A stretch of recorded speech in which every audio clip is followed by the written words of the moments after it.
కయ్యల్లో నడిచి వచ్చే లోపల ప్యానం పోతా ఉండదా. రే పెద్దడా, ఏమినైనా అటు చెట్టు కిందికి రానైనా మాట్లాడాలా. ఎందుకు పిలుస్తున్నాడు? సరే పోతే తెలీదా? కూర్చోనైనా. ఏమయ్యా, ఈ రోజు మీ తమ్ముడు బయట దేశం నుంచి రాబోతున్నాడు రా. ఏమిరా విసుక్కుంటున్నావా? ఇంకేం ఎగిరి గంతేమంటావా? ఏమిరా పరీక్షలో నాకు వచ్చిన 50, వాడికి వచ్చిన 50,000. వాడిని నేను చదువుకోమని బయట దేశం పంపించినవా? నన్నేమో చదువు అనిపించాను. ఏదో తేడాగా ఉందేంటి? రే నాయనా, ఏదైనా ధర్మం ప్రకారం మాట్లాడాలా. ఎవరికి ఎక్కువ ర్యాంక్ వస్తే వాళ్ళు బాగా చదువుతున్నట్టు కాబట్టి వాడిని చదివించినా. నీకొచ్చిన ర్యాంక్ ఎంత? 50. ఓడికొచ్చిన ర్యాంక్ ఎంత? 50,000. న్యాయం ఉండాలరా. నాకు అర్థం కాలేదు సార్. పోయో ఎర్రి పప్ప. ఏమనైనా ఎవరికి ఎక్కువ మార్కులు వస్తుంది వాళ్ళకి తక్కువ ర్యాంక్ వస్తుంది, తక్కువ మార్కులు వచ్చిన ఎక్కువ ర్యాంక్ వస్తుంది. అయితే ఊరంతా స్వీట్లు కూడా పంచినైనా. ఊరంతా నా కోసం పంచుతున్నాం అనుకున్నారు. మనకు మొత్తం 10 ఎకరాలు ఉంది, ఇప్పుడు 3 ఎకరాలకు వచ్చేసింది. వాడు బయట దేశం పోయిన తర్వాత 7 ఎకరాలు అమ్మాయినావు. కరెక్టే సార్, పాపం ఫీల్ అయినట్టున్నారు. ఇన్ని ఏళ్ళకి చదువుతున్నాడు, ఇంతవరకు ఒకే ఒక పరీక్ష కూడా పాస్ అయిందిరా. లేదనైనా ఈ మధ్య ఏదో పరీక్ష పాస్ అయినాడంట. ఏం పరీక్ష? అదేదో చెప్పినాడబ్బా, స్లిప్ టెస్ట్. అది మెయిన్ ఎగ్జామ్ ముందు కాలేజీలో పెట్టే పరీక్ష. అది పాస్ అయిన ఒకటే, ఫెయిల్ అయిన ఒకటే. నాయనా ఏమా దానికి కూడా స్వీట్లు పంచేనేనరా. మండుతున్నట్టుంది. నువ్వు పంచుతానే ఉండు, ఆస్తి కూడా అమ్మేచ్చే, స్వీట్లు కూడా పంచాయి. ఈ ఫ్యూచర్ నాకు అర్థమైపోతుంది. ఈ ఫ్యూచర్ నాకు కనబడిపోతుందన్నయ్య. ఈడికుంది దిప్పతల. నా జీవితం నేను నాశనం చేసినాడు. రే నాయనా, ఆ విధంగా బాకరా. మొన్న మాత్రం నిజంగానే ఒక పరీక్షకు పోయే పాస్ అయినాడంట. ఏం పరీక్ష? కంటి పరీక్ష. అబద్ధం కదా నైనా, పాస్ అయిన దానికి కళ్ళద్దాలు కూడా ఇచ్చినారంట. కళ్ళు కనబడిపోతే కంటెద్దాలు లేకుండా ఉంటారా? కొండరు పప్ప. ఏంది బ్రో అంత మాట అన్నావు నన్ను?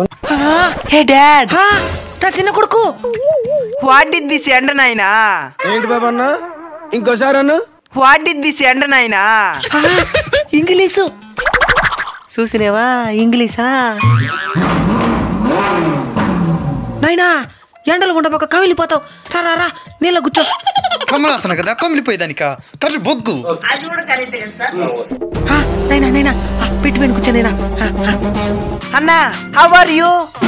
ఏంటి అమ్మంటున్నాడు? పులావ్ గురించి అడుగుతున్నాడు కదా.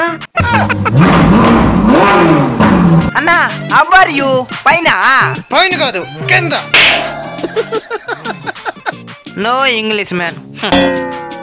నాయనా, ఇంతవరకు నా జీవితం నాశనమైంది, చాలు. అయితే బాగాలు వచ్చాయి. నువ్వేం చెప్తావు నాయనా? సరే మనకుండేది మొత్తం 3 ఎకరాలు. నీకొక ఎకరా, నీకొక ఎకరా. మిగిలిన 1 ఎకరా ఏం చేస్తావో చెప్పు. మన ఇచ్చి రంగమ్ముండా ఆమెకి రాసియాల. ఏమే అన్ని చెప్తారుండు, అర్థం చేసుకోవాలా. చిన్ని చిన్ని ఆశ, చిన్నదని ఆశ. ఏందా అయినా నీకు తెలుగు వస్తా ఉంది. నాకు తెలుగు వస్తే వచ్చింది. నువ్వు అక్కడికి ఎందుకు పోయినావురా?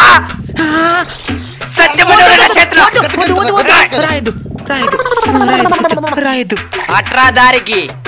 పెద్దోడు నాకు 2 ఎకరాలు, వాడికి 1 ఎకరా. ఏందా 1 ఎకరానా? పిల్లలు ఆర్మీనా? ఏమా నీ చదువుక 7 ఎకరాలు పోయింది. బాబు నీది 50 ర్యాంకు, నాది 50,000.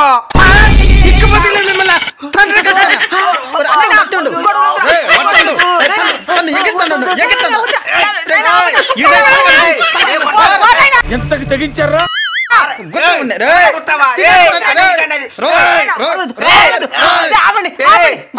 గొడవలద్దు. ఇది మరి కొంత నేను ముందే చెప్పిన 1 ఎకరా రంగమ్మకి రాసామని.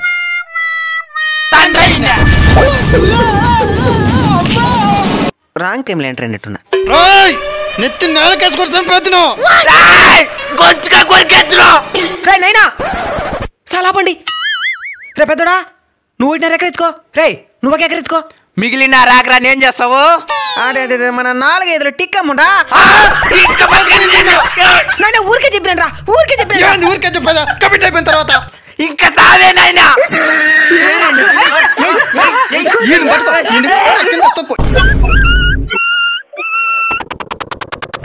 యో చూసుకోబల్లా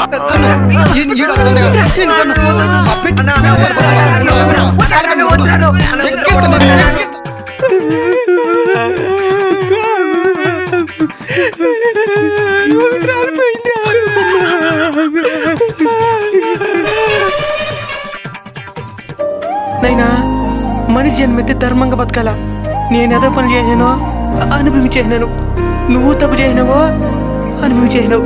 ఇంకొద్దు, పెద్ద 2 ఎకరాలు ఎత్తుకునే నువ్వు 1 ఎకరా ఎత్తుకో. నైనా 50,000 ర్యాంక్ నైనా నా కొడుకునే